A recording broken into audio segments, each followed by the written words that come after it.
Good morning, students.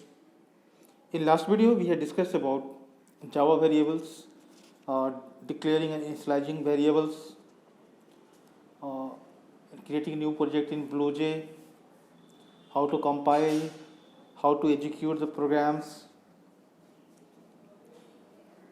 In this video, we are going to discuss about comments, Java tokens, how to pass arguments in main, etc. in BlueJ. So let's start with comments in Java.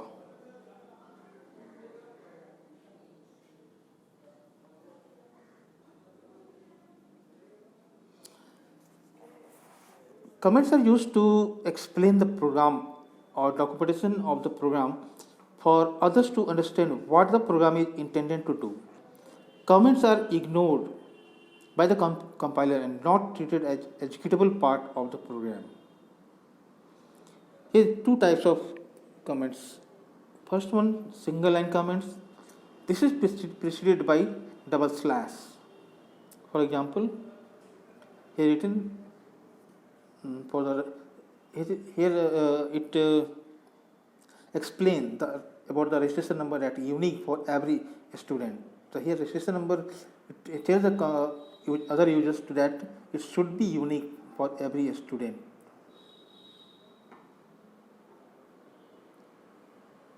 Next, the multi-line comment. Each line of multi-line comment is enclosed within slash, asterisk and strict slash. Some programmers precede each enclosed line by an asterisk, but that is not necessary. Let's see the example. Here all three lines are as a comments. This is part of program, but not treated as executable part of the program.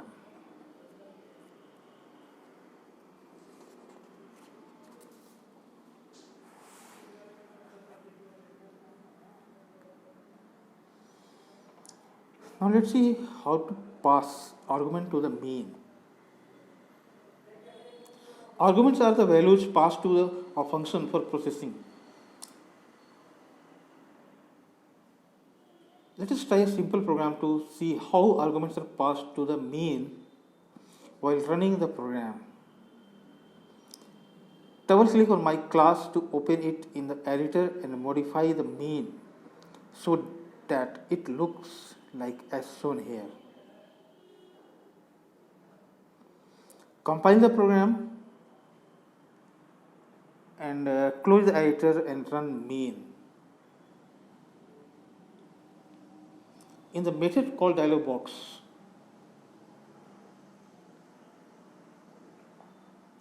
mention the names of 3 favorite fruits as shown here and click on OK button.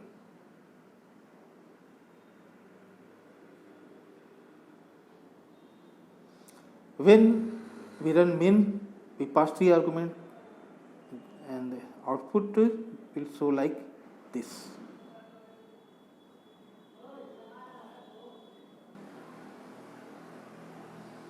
So in this way we can pass arguments to the main function.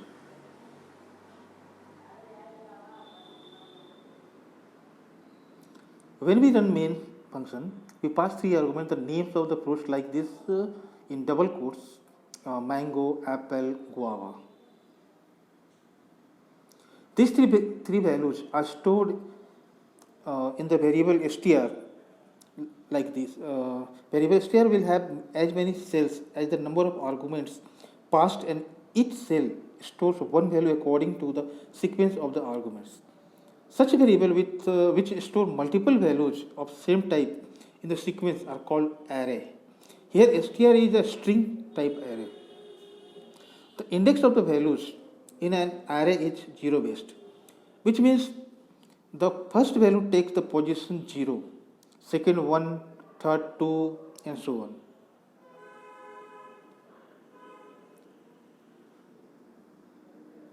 If the number of arguments is n, then the position of the last argument in the array will be n minus 1. Here the third argument, guava is the position at guava is at position 2 in array str. Now let's understand how these values are accessed in main.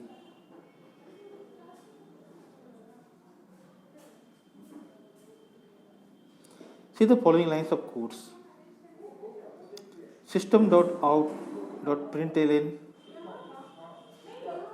str of 0, system.out.println str of 1, system.out.println str of 2. In figure, you can see that each and every argument is stored in the different cells. That index number started from 0 and then 1, 2. So here the mango is stored in str of 0, apple is stored in str of 1, and guava is stored in str of 2. Every println is referring to an array str with the position of the value in it within bracket. str0 refers to mango, str1 refers to apple, str2 refers to guava.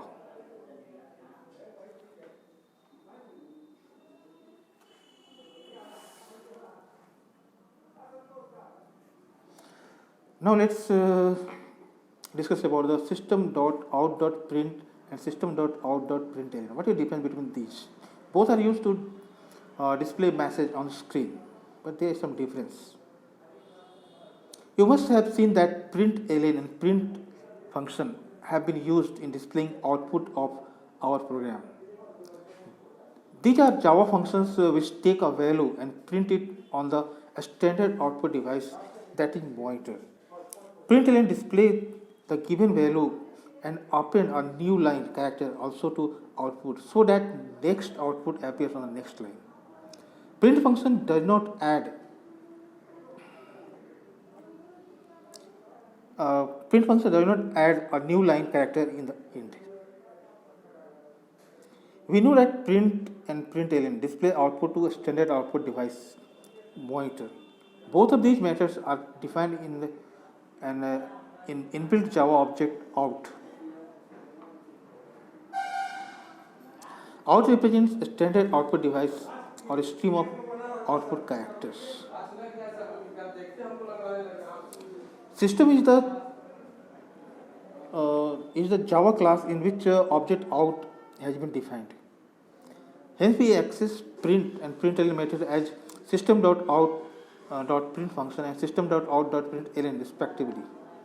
In object-oriented programming language like C++ and Java, access to the feature of an object are done by the help of dot operator. You shall learn about a system class in higher classes in detail. Now let's discuss about the Java tokens, constants and keywords. Any smallest unit in the program is called token. It may be a single letter denoting an operator such as plus symbol for addition, any keywords such as class, int, float, string, any name or identifier of any variable, class or function such as my class, main, age, greet, any special punctuation such as semicolon used to terminate each statement or curly bracket used to mark a block of statements, comment symbols such as double slash, slash asterisk and asterisk slash, etc. Here the constants. What is constant in Java? Value which does not change in program is called constant.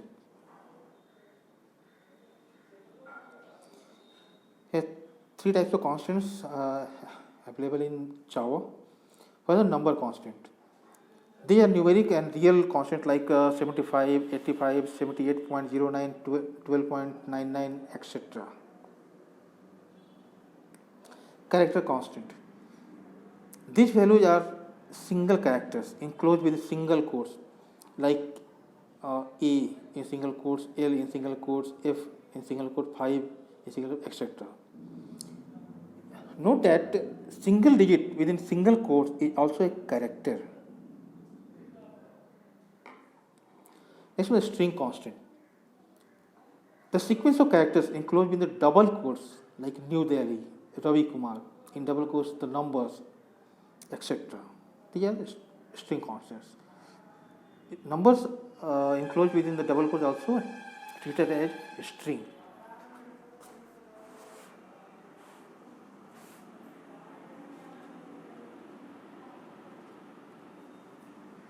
Here are some rules to create identifiers. It means the name of the variable, class, function, object. First one, identifier are case sensitive. So uppercase and lowercase letter identifier treated as different types. Identifier cannot be any reserved keyword like class, true, integer, int, string, etc. Identifier name cannot start with number but can contain letters, underscore, dollar sign, and numbers. But numbers not at starting. It's in middle or end. For example, string player 1, birth underscore date, dollar city, etc. Identifier names cannot contain symbols or spaces. It means if you want to give a space, then use underscore, just like birth underscore date. Now next one is Java keywords.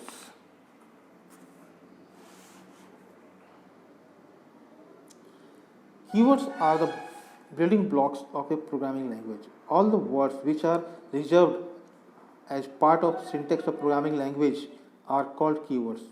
For example, in Java, you have seen many keywords already such as class, main, int, float, public, static, double, new, char, etc.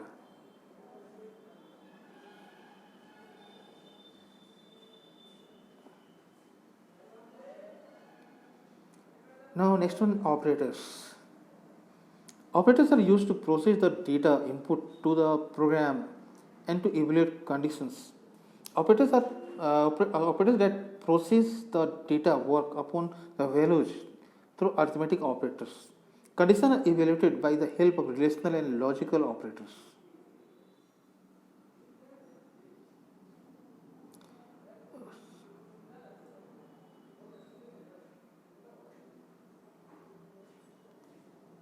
Arithmetic operator. Arithmetic operators perform arithmetic operations on the values. These operators and their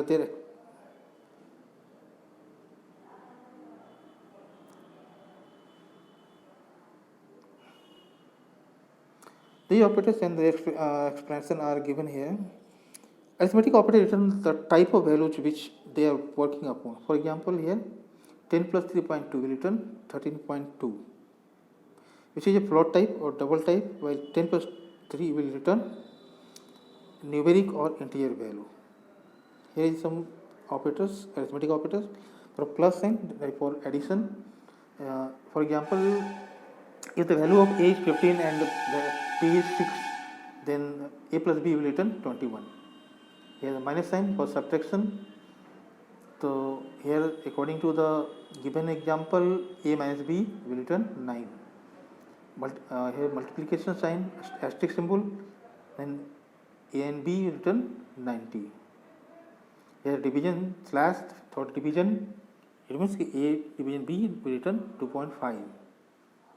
Here the modulus symbol that is used for the remainder. A mod b, it means 15 mod 6 will return 3.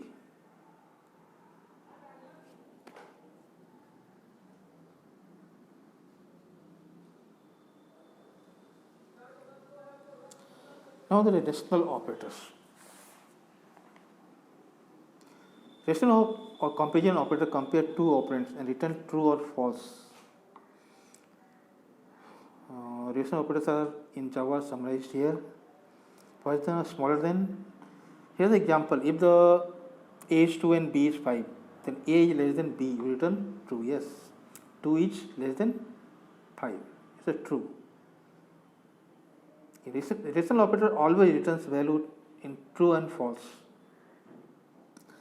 So next one, greater than. A greater than B will return false because the A 2 is not greater than 5. Less than equal to is smaller or equal to. It means A is less than equal to B. Yes, it's not equal but less than. Now greater than equal to, A is greater than equal to B, false. Equal to. Here it is, if you want to compare the equality of the number, then you have to use the double equal symbol, because a single equal symbol is used to assign a value. Here A equal B, no, because 2 is not equal to 5. It's a false. Here not is not equal. So A not equal to B is true. Here 2 is not equal to 5.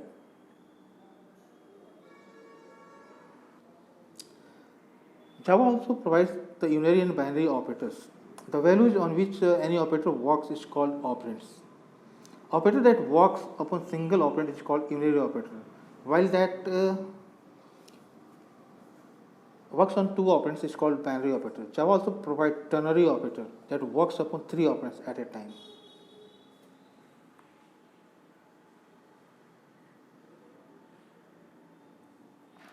Now let's see what is condition. A condition is an expression composed of operands and comparison operator.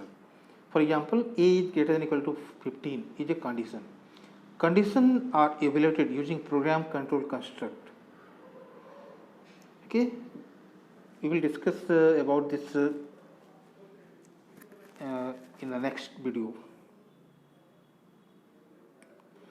Now, logical operators. Logical operators help in evaluating more than one condition. It means if you want to compare two or more conditions, then you have to use any of these logical operators like AND or NOT.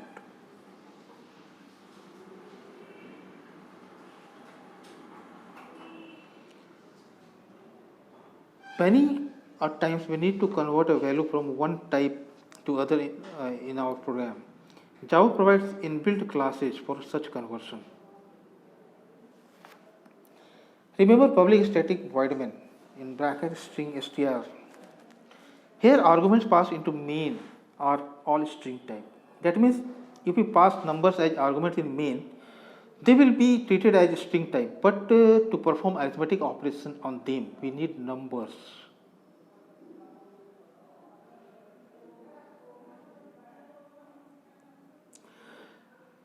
So we need to convert string type number representation to their numeric type. Let us see how do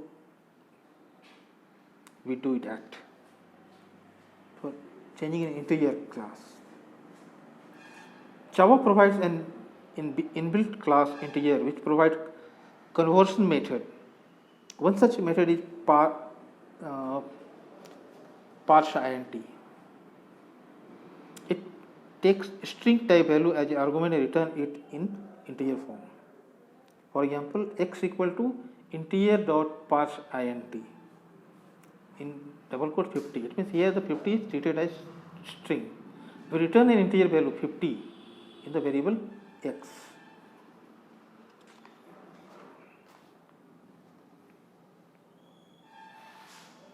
Integer class is a part of lang package of Java.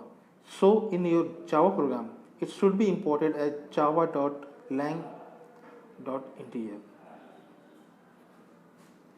If you are practicing Java in BlueJ, it will do that automatically. Let us see the program given here.